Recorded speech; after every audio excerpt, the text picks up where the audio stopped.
से अगर नहीं होगा तो आपकी इतने सालों की मेहनत बेकार हो जाएगा। जय हिंद दोस्तों, जय भारत। दोस्तों आशा करता हूँ आप सब ठीक हो और एसएससी जीडी की फिज़िकल के लिए आप सभी ने जम के तैयारी कर रहे हो। ज़्यादा से ज़्यादा तैयारी करो। दोस्तों आज हम डिस्कस करेंगे कि एसएससी जीडी में आप जब फिज़िकल देने के लिए जाओगे, फिज़िकल में आपको कौन कौन सी बातें आपको ध्यान रखनी है और कौन कौन सी बातें आपके साथ होने वाली है। दोस्तों देखो, फिज़िकल आप देने के लिए जाओगे, वहाँ पे आपको डॉक्यूमेंट्स वेरिफिकेशन हो गया। देखो सबसे ज़रूरी बात है कि डॉक्यूमेंट्स वेरिफिकेशन लोग को लेके काफ़ी सारी दिक्कत होती है और ये सारी डॉक्यूमेंट्स आपके पास अगर नहीं होगा, एक भी डॉक्यूमेंट्स इनमें से अगर नहीं होगा तो आपकी इतने सालों की मेहनत बेकार हो जाएगा।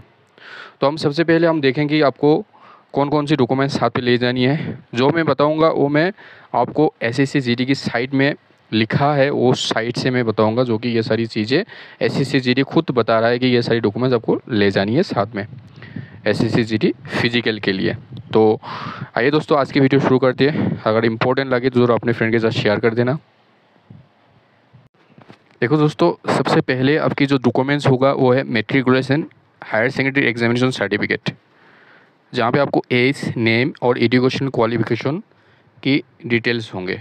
दोस्तों अगर हम देखेंगे कि एजुकेशन क्वालिफिकेशन सर्टिफिकेट जो आपने अप्लाई के दौरान चाहे मेट्रिकुलेशन डॉक्यूमेंट्स दिए हो तो आपके पास होना चाहिए एडमिट कार्ड, मार्क्स सर्टिफिकेट और बोर्ड सर्टिफिकेट और ट्रांसफ़र सर्टिफिकेट। हायर सेकेंडरी से अप्लाई कर चुके हो तो आपकी मेट्रिक का डॉक्यूमेंट्स होना चाहिए, साथ में हायर सेकेंडरी का भी डॉक्यूमेंट्स होना चाहिए। उसके बाद नेक्स्ट आते हैं डोमिसाइल सर्टिफिकेट। दोस्तों ये डोमिसाइल सर्टिफिकेट आपके पास होना चाहिए। कहाँ से आप निकाल सकते हो? आपके डिस्ट्रिक्ट में जो कोड है वहाँ से आप निकाल सकते हो, जो कि परमानेंट रेसिडेंट सर्टिफिकेट पीआरसी भी कहते हैं इसको।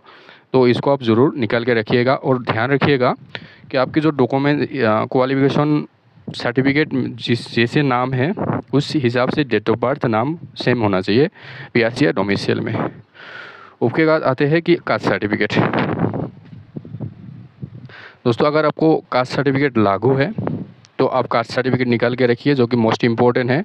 अगर आप अप्लाई के दौरान आपने कास्ट सर्टिफिकेट दे दिए और अभी फिजिकल के दौरान अगर आप कास्ट सर्टिफिकेट जमा नहीं करोगे तो आपकी जो है कैटेगरी जो आएगा वो जनरल में आओगी, और जनरल में आप सभी को पता है कि कितने मारामारी होती है यहाँ पे, यानी कि कंपटीशन बहुत ज़्यादा होती है। ठीक है, तो उसके बाद आते हैं कि कास्ट सर्टिफिकेट के मतलब क्या होगा। कास्ट सर्टिफिकेट से आपकी एज रिलैक्सेशन भी आपको मिल जाते हैं। अगर जनरल में आ जाते हो तो आपको 23 साल तक ही रहता है। अगर आप किसी कास्ट से बिलोंग करते हो और कास्ट सर्टिफिकेट आपकी लागू है तो उसमें आपको एज भी रिलैक्सेशन मिल जाते हैं। सर्टिफिकेट और सर्विस, डिफेंस पर्सनल और एक सर्विसमैन। अगर आप एक सर्विसमैन हो और आपने मेंशन किए हो अप्लाई के दौरान तो आपके पास वो एक सर्विसमैन सर्टिफिकेट होना चाहिए। ठीक है, relevant certificate height and chest measurement relaxation. दोस्तों मोस्ट इंपॉर्टेंट बात है, ध्यान रखनी है, क्योंकि एसएससी जीडी में आपको एज रिलैक्सेशन काफ़ी सारे बच्चों को मिल जाते हैं। ये किस लिए मिल जाते हैं मैं आपको बता देता हूँ।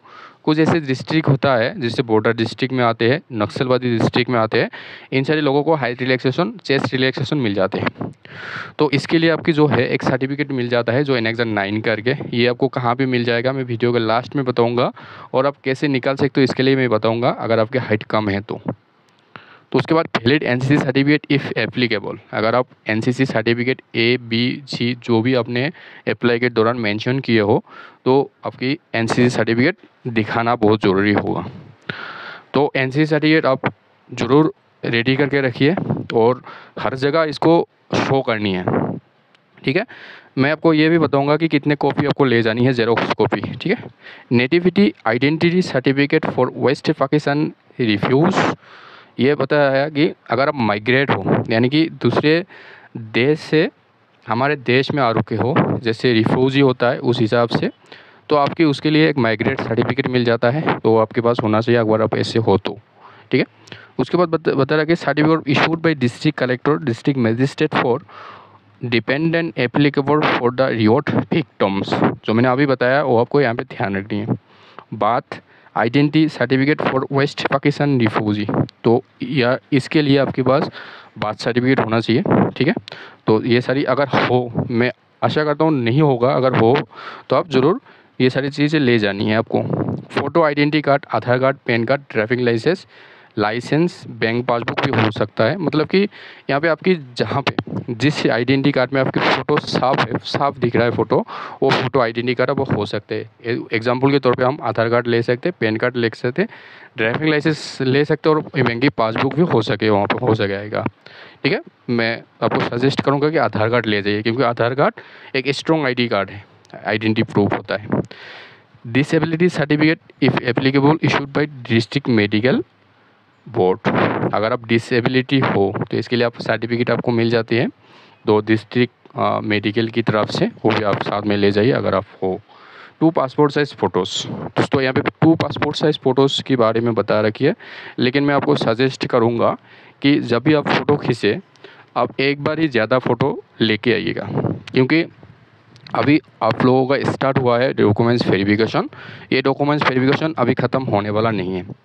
जब तक आपकी नौकरी 3-4 साल नहीं हो जाता, तब तक के लिए वेरिफिकेशन ख़त्म होने वाला नहीं है। तो आप ज़्यादा से ज़्यादा एक साथ ही कम से कम 20-25 कॉपी फ़ोटो बना ले, और एक ही ड्रेस का। ठीक है, तो बार बार आपको फ़ोटो बनाने की कोई ज़रूरत नहीं होगी। उसके बाद हम अगर डिटेल्स में आपको दिखाऊँगा, जो certification matter, candidate undertaking DME NEET specific ST SC OBC EWS certificate.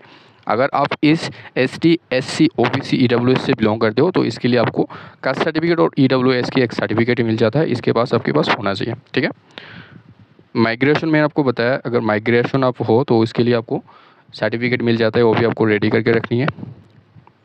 उसके बाद में आपको ऑनलाइन के दौरान अगर SC ST के सर्टिफिकेट स्टेटस क्लाइम करना चाहते हो, उसके लिए भी आपको ज़रूर वो क्लाइम करके रखनी है।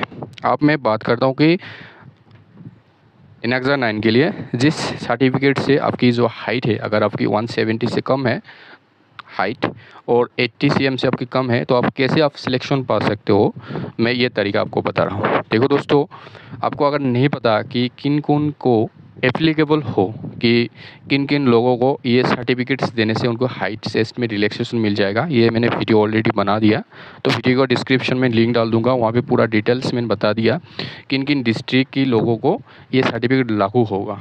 तो भाई आप लोग वीडियो संपूर्ण देखते नहीं हो, जिसकी वजह से आपने बार बार कमेंट करके बता देते हो कि सर मैं इस स्टेट से बिलोंग करता हूँ, तो मुझे सर्टिफिकेट लागू होगा या नहीं होगा। तो आप पूरा वीडियो देखो तब आपको पता चल जाएगा। दोस्तों, मैंने ये भी बताया कि एनेक्सा 9 आप कैसे फिलअप कर सकते हो। अगर आपको नहीं देखी वो वीडियो देख लेना, अगर उसके बाद भी अगर डाउट रहता है तो मैं आपको वीडियो और बना दूंगा ताकि आपकी सुविधा हो। तो दोस्तों, ये सारी डॉक्यूमेंट्स ही आपको ले जानी है। इसके अलावा वहाँ पे और भी डॉक्यूमेंट्स आपको दिखाने पड़ेंगे, जिसे हमें फोलियो कहते हैं। ठीक है, फोलियो आपको